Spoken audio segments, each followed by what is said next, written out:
Support comes from the Missouri Forest Products Association, saluting Earth Day on April 22nd with an ongoing commitment to help offset carbon emissions with sustainable harvesting of Missouri forests. Details at choosewood.com. Series pulled me over and lied about what he heard. Just wanted to see. You know, I didn't have any license plate, but I did have papers.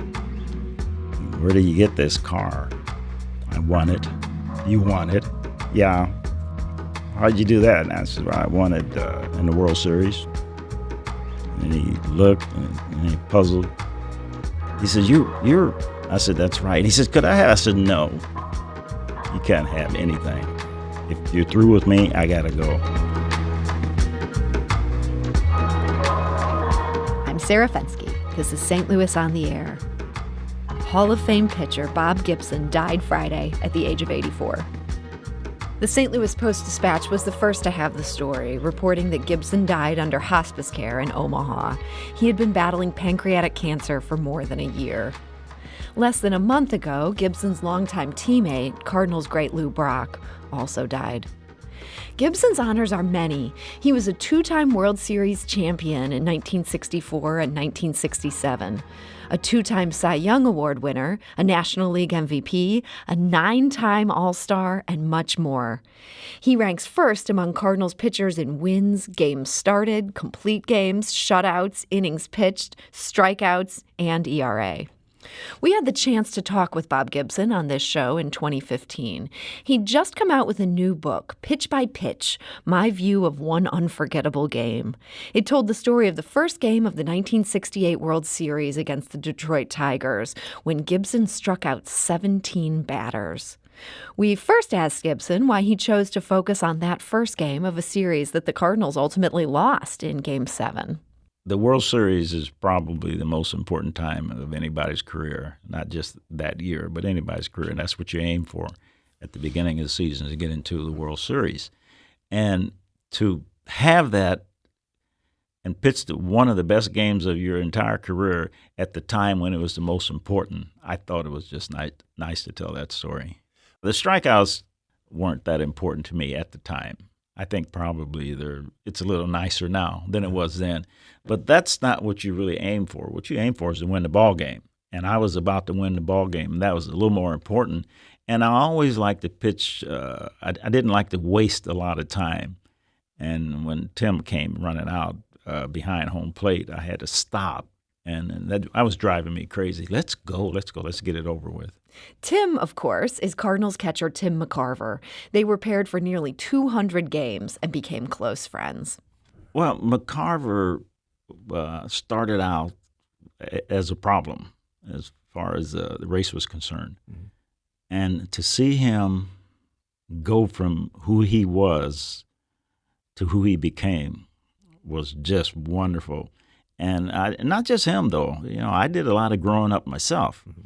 Because I was ready to, I was very combative. And when I thought that somebody was not treating me well, you know, you might have a fight on your hand. And he turned out to be a wonderful individual. I adore him. President Johnson signed the Civil Rights Act in 1964, just a few years before that season. Discrimination remained rampant. And when we talked to Gibson in 2015, only a few months had passed since a Ferguson police officer shot and killed Michael Brown. Gibson said he didn't have a full grasp of that incident. He did address discrimination and police behavior more broadly.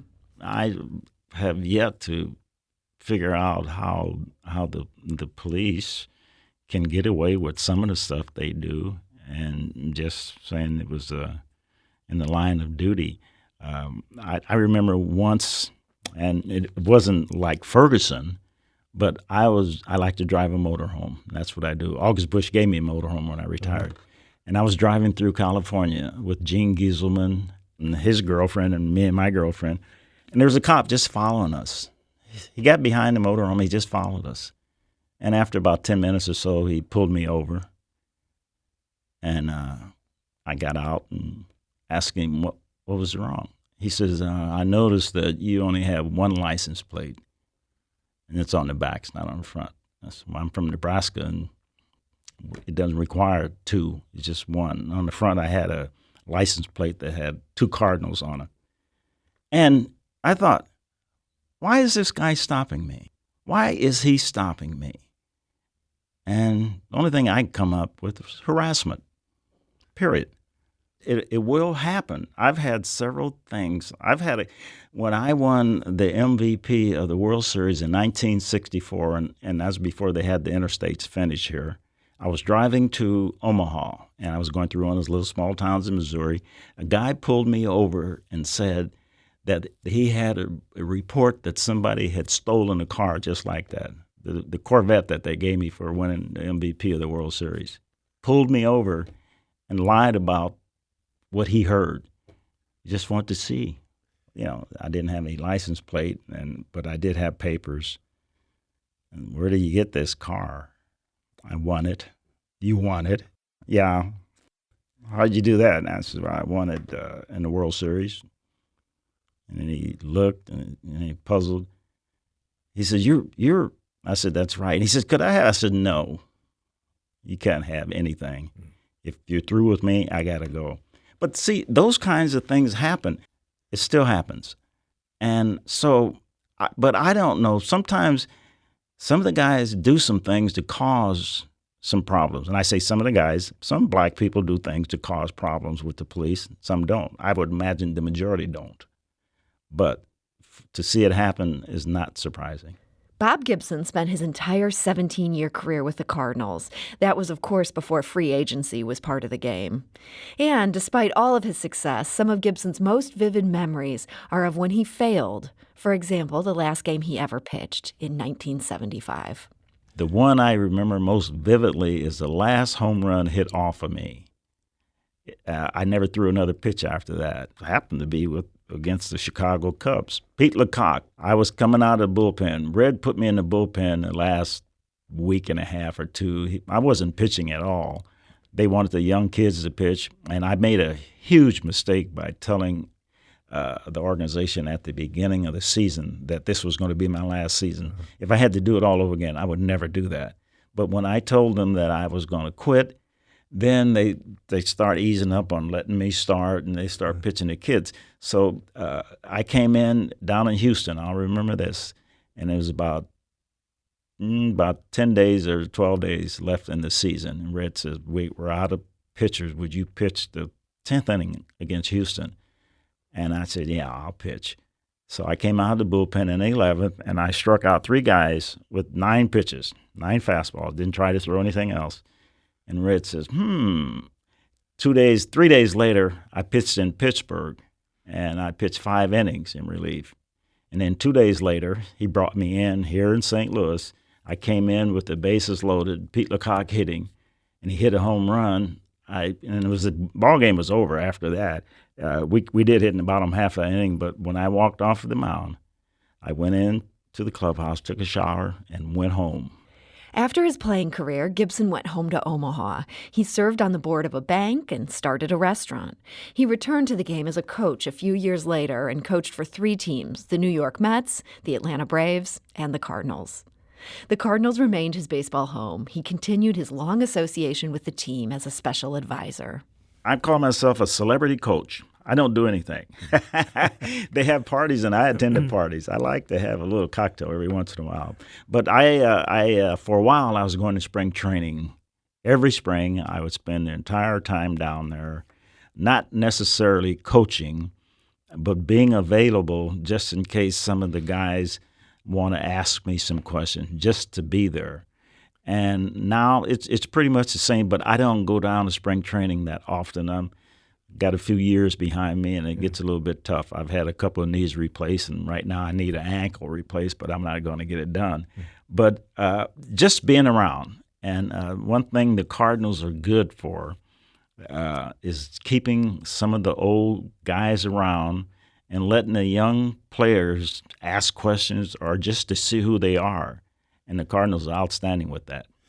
There's a lot of organizations that won't do that. I think we are probably the best, maybe along with the Yankees or the Dodgers. But you hear about us because that's what they do. When he played the game, Gibson was known for intimidating his opponents. Batters feared him, and his record-setting season ERA in 1968 of 1.12 is proof of that. That record stands today. Gibson talked to us about that so-called intimidation factor. The intimidation, as far as I'm concerned, is not me intimidating you. It's you being intimidated by me. I think it's within the beholder of what's going on, because my idea was not to intimidate. My idea was to win and to be good at what I did. And I'm glad it worked out that way. I'm glad they were intimidated by me, but that really wasn't what I was trying to do. All I was trying to do was win. Now, my personality happens to be the type of personality that I didn't smile a lot. I didn't talk a lot to people on the other teams, and maybe that's intimidating. Well, so be it. But it wasn't something I sat home and thought about. I think today I'm going to go out and growl at somebody. And I probably did growl, but it wasn't something that I wanted to do. It was just the way I was. Gibson said he only became aware that he was intimidating after his career. You know, people say, well, you did this and you did that. And I hear stories. I hear stories that are bigger now than they were when I was playing. I heard once that Mike Schmidt, he happened to hit his first major league home run off of me. And I went over to third base, and as he rounded third base, I straddled the line and made him run around me. Now, that's the story. Now, I asked him one day, and this is after he got into the Hall of Fame, and we were sitting talking.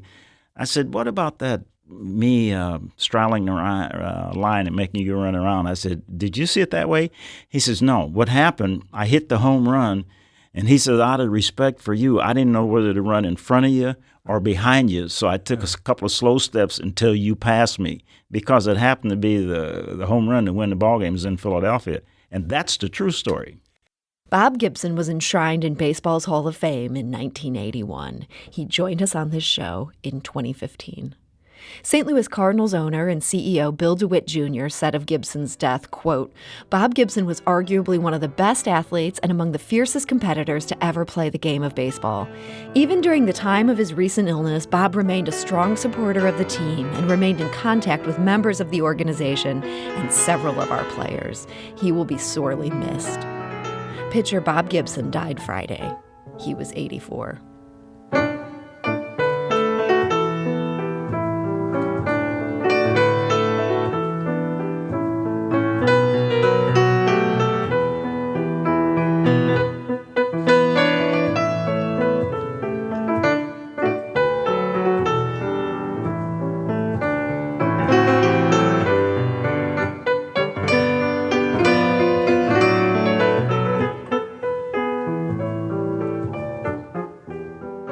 Tomorrow on St. Louis on the Air, we'll meet Circus Harmony's young aerial contortionists and see how they're doing during this pandemic.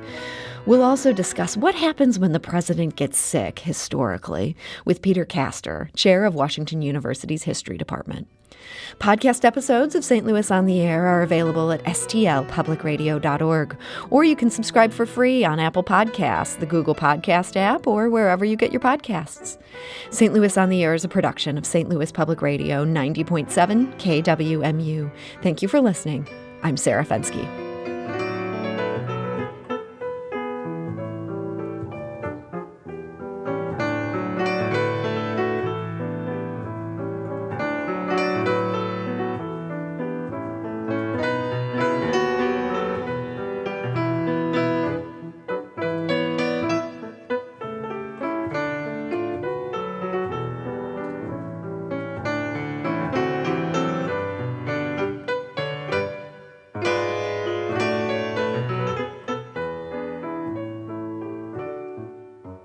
Support comes from the Missouri Forest Products Association, saluting Earth Day on April 22nd with an ongoing commitment to help offset carbon emissions with sustainable harvesting of Missouri forests.